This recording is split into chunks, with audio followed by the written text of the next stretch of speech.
Ian Wainwright, you're a participating producer for the Royal Shakespeare Company in Stratford-on-Avon, just 25 minutes down the road from Coventry, from the Albany Theatre, where the National Drama Festival Association's British Organs Finals is being held this July. And you are participating in a conference during that week on diversity and inclusion in UK amateur theatre. You have huge experience of amateur theatre as well as your professional theatre role. Could you just tell us a little bit about your engagement with amateur theatre? Yeah, and I would say I'm still learning all the time. I think about amateur theatre. I started engaging with amateur theatre. It wasn't something I took part in as I was growing up, and it wasn't something I'd come across, or rather, it wasn't something I'd engaged with. I knew about amateur theatre when I started working for the RSC, but I was brought in to work on a project called Open Stages way back in sort of 2010, 2011. And that was the RSC's first engagement with amateur theatre makers. And it started off as a kind of quite a limited project, quite a small project, just to get to know the people who were amateurs within Stratford-upon-Avon a little bit further. And what was interesting was the more we discovered, the wider we found this really an alternative other world of theatre making that the RSC discovered. Everybody else knew about it, but I think the RSC knew less about it than most people, because amateur theatre makers wouldn't necessarily talk to us about it. We started talking about amateur theatre, I remember, at the RSC, and then people would come up to me in the corner, in the corridor, sort of sidle up to me and say, you know, I'm in an amateur theatre group. And that would be someone in the box office. And then a stage manager would say, you know, I actually came up through amateur theatre. And then a couple of the actors said, yeah, I did lots of amateur theatre. And then suddenly it was all around us. It was like we'd discovered a kind of fifth column of people, this alternative world of theatre making. And the more we discovered, the more we realised an urgency of engaging with that theatre world, that I think amateur theatre and professional theatre had kind of parted ways. I think they used to sit, I mean, as you guys will know, a lot closer together. So in the 50s and 60s, we were sharing quite often the same buildings. Actors were moving across between the two. And I think those worlds sort of separated with the creation of the Arts Council. We had regional sort of producing house theatres that separated from their amateur theatre roots.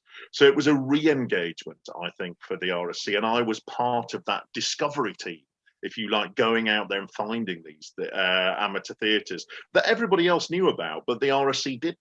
So we were sort of shocked to discover that there were about 1 million people doing amateur theatre in this country, that there were over perhaps 5,000 groups. And those were just the ones that people knew about, that were part of a network. And I think we'd gone from a world of thinking that the professional theatre was the large-scale theatre deliverers in this country. And we realised that actually professional theatre, in some senses, is a smaller industry than amateur theatre, which is happening everywhere.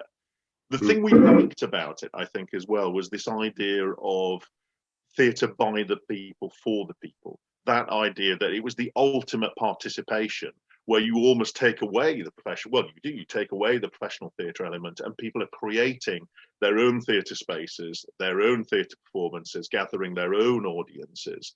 It's the ultimate in participation. It's the ultimate in audience engagement, if you like, who make their own theatre.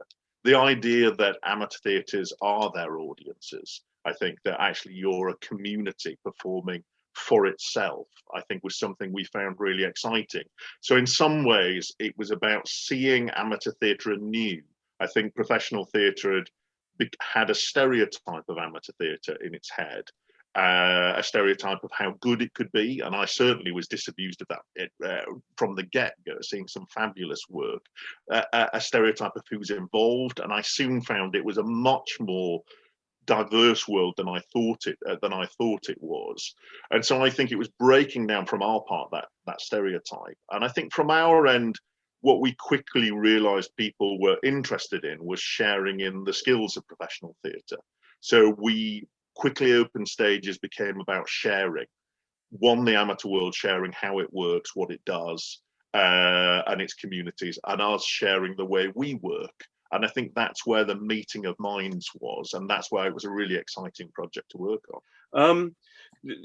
The part of the festival that you're not directly involved with is the evening program, but you've seen the evening program. Is there anything in it that catches your eye? I was really interested to see the performance of I think it's Queers, isn't it? But so I'm really interested in seeing that and seeing an audience reaction to that. And that, I think, flies in the face of sometimes, again, the stereotype professional theatre have of the kind of work that is being done by amateur theatre companies.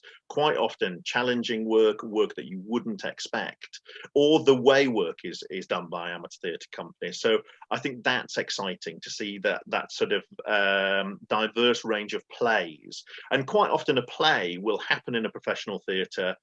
It might be done a few times in revival, but sometimes plays completely disappear. And I think where the amateur world it serves the professional theatre really well is picking up lots of the plays that come out of professional theatre and giving them a new life and a new audience and a new interpretation. So I think it's really exciting to see that work being done. And that's from Coventry's own premier amateur theatre, the Criterion, and Yes. And on the opening night. And it could not be more relevant, really, to the whole week, the whole thing. Yes. It's almost like someone planned it. It's almost like someone programmed it, Rod. And this thing didn't all just fall together.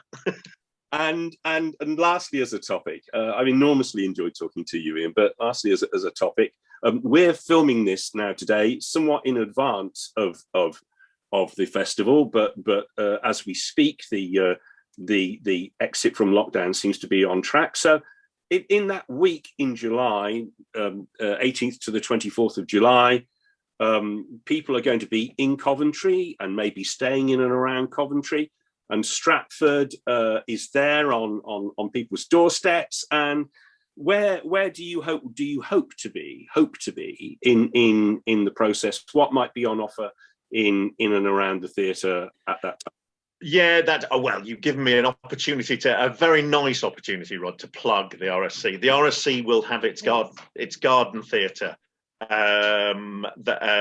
open during that period of time. So we'll be performing Comedy of Errors, which we've been waiting now to perform for over a year, and we'll finally make the stage. So Phil Breen's directing Comedy of Errors for us there, and we'll be really pleased if anybody from Coventry who's attending wants to come down and see that work, either during the festival, which it sounds tightly timetabled, or after the festival. We would welcome them at our outside New Garden Theatre.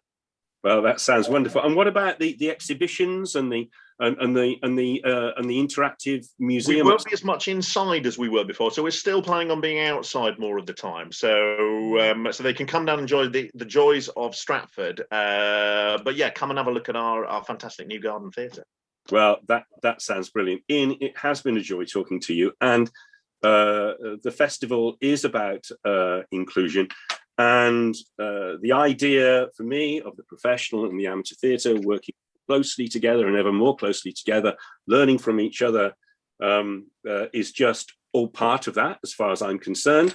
And it's just going to be great to welcome to you. And thank you so much for your support and that of the finest classical theatre company in the world, which you also represent. So thank you very much. Thank you. Cheers.